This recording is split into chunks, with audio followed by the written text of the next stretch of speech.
शासनाचा सर्वाधिक गैरवापर कुणी केला असेल तर तो धनंजय मुंडे यांनी केला असून माझ्यावर धनंजय मुंडे यांनी कमीत कमी 10 खोटे गुन्हे दाखल केले अशा शब्दात करुणा धनंजय मुंडे यांनी धनंजय मुंडेंवर टीका केली आहे।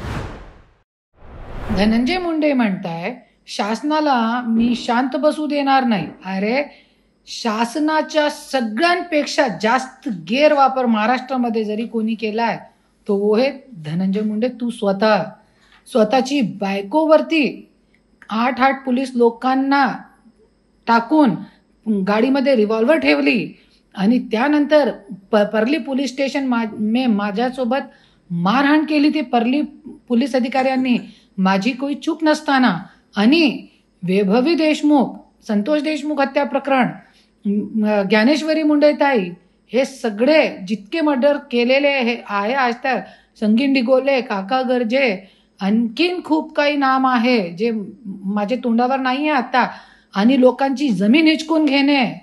अरे किती किती किती आहे लोकांवरती खोटे केस करणे। सुषमा अंधारे ताईंनी काल सांगितला की 277 ते जे खासदार आहे त्यांनी केली।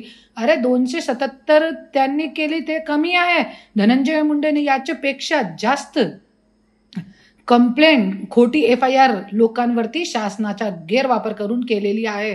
ज्यावेळी मी बीडमध्ये आली होती राहण्यासाठी माझ्यावरती एक दिवसामध्ये 6 आणि माझ्यावरती कमीत कमी 10 खोटे केस टाकले होते असा धनंजय मुंडे आणि आज फक्त एक लहान मुलगीची चितावरती आपली राजकीय पोळ्या भाजण्याचा प्रयत्न करतोय जे मी होऊ देणार नाही।